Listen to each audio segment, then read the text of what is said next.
So when it comes to the running shoes, and we're going to kind of come back to some key themes in a second. So when it comes to the running shoes, there's a lot of different shoes out there for the runner, okay? And so I got down the key ones that are the primary ones, kind of working from neutral down. So the top one over here is just your standard neutral shoe, okay? And so a couple of running companies are starting to do this now. They do, they call it unstructured and structured neutral or structured cushion. So the unstructured, that little plastic underneath the arch, if you turn your running shoes over, you see a little plastic X, really kind of hard, rigid material. That's what is structured neutral. Then if you flip it over, or if you look at it unstructured, you just take the plastic away. So this is kind of the progressions a lot of the running shoes are going to. Then the next one over here is called a hybrid. So it's like a running shoe, but it's not a running shoe. It's flat heel, thinner sole. Then this is the true minimalist. So it's very flexible, flat sole, really not a lot of control built into it, and then obviously down to the barefoot. So when we're talking transitions, and this is what we'll chat about in a minute, this is what we mean. We're transitioning this way. We're transitioning from support down to no support. And so you can transition to the hybrids, to the minimalist, to the barefoot, back up to the neutrals, and you transition through this, and we're talking about ways to do this safely without causing a lot of stress. So the idea of transitions are progressing from decreasing support, progressing from support to decreasing support, obviously. And why are we trying to do this? We're trying to tell the body, get ready, here we come, right? Get used to it. We're gonna start changing what we're trying to do. We want to do it slow and easy, and then we want to be aware of the key injuries. So what I mean by slow and easy, most people go, okay, great, I'll give it 6 weeks. I should be fully transitioned in 6 weeks. How many here is right-handed? Raise your hand. How many people in 6 weeks think you could be perfectly left-handed? Can you do it? Can you do everything you could do with your right hand with your left hand in 6 weeks? How long do you think it would take for you to be a true lefty as good as you're a righty? By a long time. You think you'd even accomplish it within a year? So, and the honest answer is, that's what research shows with barefoot running. You got to remember the concept. You are changing everything. Your body is used to being a heel striker, and barefoot running, barefoot movement, barefoot shoes requires you to be a forefoot striker. You've not done it your whole life. You think you're going to change in 6 weeks? It ain't going to happen. So what happens in that time of change, especially if you don't transition fast, or if you don't transition slow, is our injuries. So that's what we're going to go to. So key injuries, and really, we go back to that idea of that spring, right? We're loading that. You don't contact the heel, but the heel is what gets hurt, right? Because we just changed completely what that heel is supposed to be doing. We just completely altered the mechanics. So we don't contact the heel, but we put two key structures under very significant tension. So you're landing forefoot, you're landing midfoot.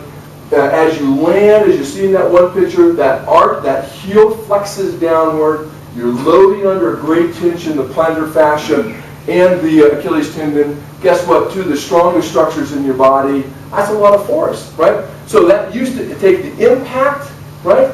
Now it doesn't take the impact, it takes the pull. And that changes what that bone does, right? Our bone adapts to certain things, right? So if I'm a pogo jumper, my bones are going to adapt to the force of pogo jumping, versus if I'm a fish, I'm going to lay on the ground, my bones are going to get weak, right?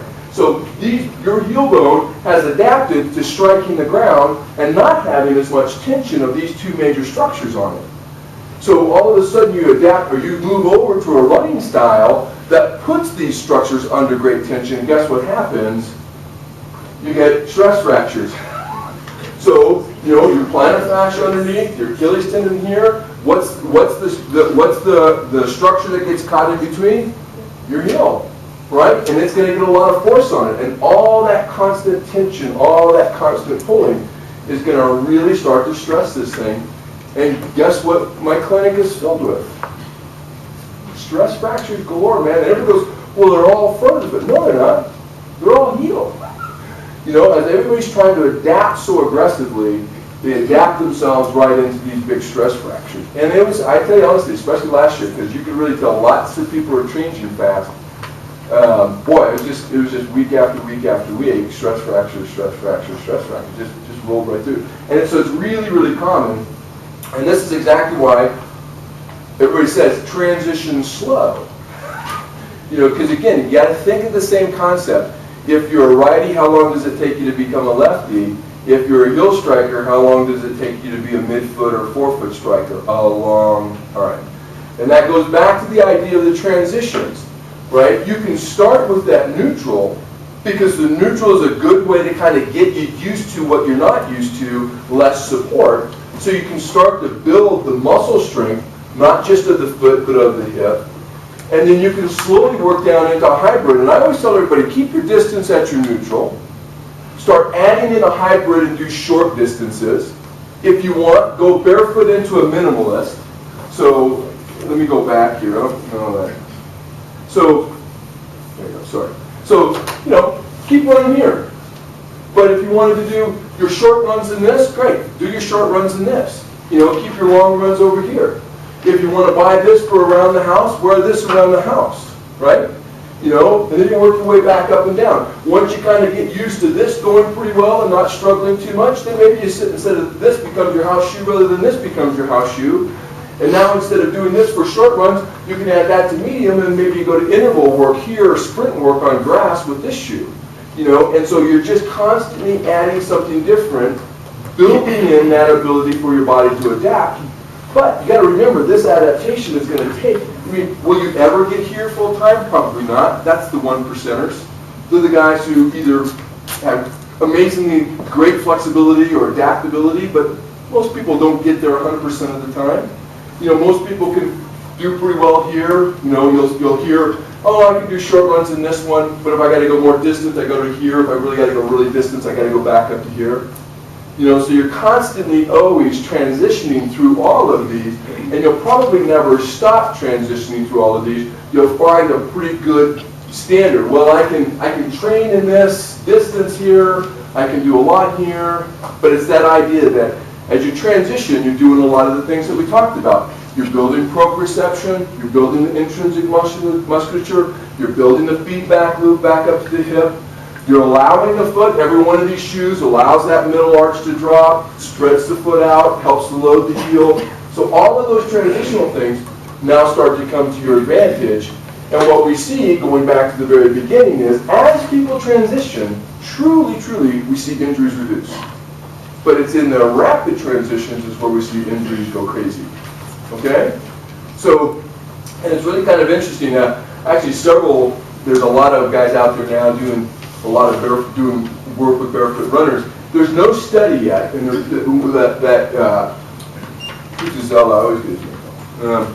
he's commissioning a study because there's been nothing studied as to, it's all anecdotal. We see better results with barefoot runners. We do see less injury rates once they're transitioning while they're doing things correctly. But there's no evidence, there's no studies done that says, yeah, look, it's actually working, but you got to be careful. So he's actually doing a study kind of trying to prove the idea that we're truly seeing injuries reduced. On my side, anecdotally, I'd say the same thing. You see runners who transition well, doing it right, not overstressing themselves. I think their injury rates are much lower. I have lots of runners who've been able to increase their mileage, been able to do quite a bit more because they've transitioned to this. And we see a lot less of the chronic injuries that they were dealing with, especially towards the end of that running season. You'd see a lot of people coming in August, September, because they started their running season April and May, and by August, September they're done because they're dealing with injuries. And we're seeing that diminish with a lot of the runners who transition. So there's a lot of good to it, but again, it's paying attention to the key issues of that transition and really understand the significance of it. Just remember left versus right. It takes a while. It takes a while.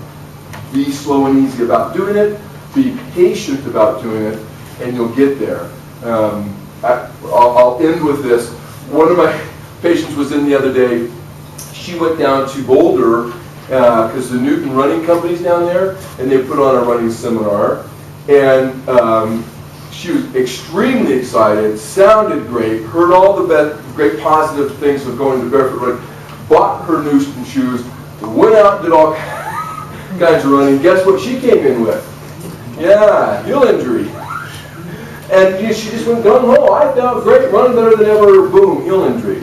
And now, very early on in her training season, she's done. She's done for a while until we can get her back. And again, it was kind of funny because if you go read Newton's information, and Newton's shoes somewhat like that one over there, he says, boy, read all the literature, go onto the Newton website, go very slow. But they give this seminar, have at her, take off, and we'll see the injuries from it. All right, so that's it for mine. Hopefully that was good. Yeah, we'll take some questions here in a little bit. In a little bit, we'll hand it over to Brad. I think that's is that a goat team? No. Or just a goat? Go. Sit down. All right. By the way, there are restrooms out in the hallway back there. There's another one back here if anybody needs to take a break. Yeah, on the whole thing isn't read there. On the back of my running shirt, it says "Race official, do not pass." That means don't even start. So we're going to cover a few current concepts on overuse running injuries, a little bit of the anatomy of running. What's this topic about a neutral pelvis, and a little bit on research, some treatment concepts, and then in the treatment strategies, we'll come back to this, and then at the bottom, efficient running form, okay? So I've mentioned this before, but the research suggests that about 65 to 70% of the runners will have at least one injury per year, okay? Sometimes that number is lower, but I see 60, 65, 70 quite a bit. Typically these are overuse injuries. We're not talking about stepping in a hole and rolling your ankle or a traumatic injury like that, okay? One study, they did 2,000 runners, and this is where the injuries were, all right? So who's to blame? Well, first of all, you've got to understand overuse. Overuse is at a microscopic level sometimes. And it's the cumulative effect on a tendon, on a muscle, on a ligament, on a bone, okay, over and over and over. This is a big one. Managing the body's center of mass as it relates to gravity and single limb stance. Last time I checked, no one runs with both feet on the ground at the same time. Okay, you're not a bunny hopping. Okay? So I got this thing up here called gravity, and I've got my center of mass somewhere right around here, okay? And then I have a contact point where my body knows it's touching the ground, okay? Now I can manage that like this. I'm still balanced, haven't fallen down. And behind these eyes is a hard drive that long ago wanted you not to fall down. And it hasn't forgotten that, okay? So you can do a lot of things with changing joint angles, alignment of the foot, okay? How your pelvis looks, how your shoulders look. You guys ever see runners towards the end of marathons when they're coming that last 800 yards? You see all kinds of forms coming down. And you get all kinds, and they're just trying to stay upright, okay? But what's happening down below, okay? All right, I love this. This was actually a research article. Listen to this. Write this down. Running injuries can be reduced by stopping when exhausted. So I read it and I was like, I'm not even going to read this. Because I wouldn't get 40 yards. I'm exhausted. But what's interesting about it, this made it into the Journal of Biomechanics, by the way. Okay? They did a treadmill. They put markers on their joints and knees and ankles. They did videotaping. RPE is a rating of perceived exertion, scored 0 to 20. 13 to 15 is a fatigue level. Okay? At 15 to 17 on the RPE, they began to see altered biomechanics, altered movement patterns, okay? So their theory was is if you don't want to get injured, you need to be careful when you're getting exhausted, okay? But really what they're saying is that their proprioception is starting to not be managed. We're starting to see limbs flying around in places they shouldn't go, okay? And we'll talk about that in just a little bit because at that point, the neuromuscular system is starting to compensate, okay? It's starting to cheat. But my brain says, I got another 2 miles, keep going, okay? So their theory is that the body can no longer control the range of motions and absorb the forces, which that actually makes some good sense. I just love the title though, it's the best part.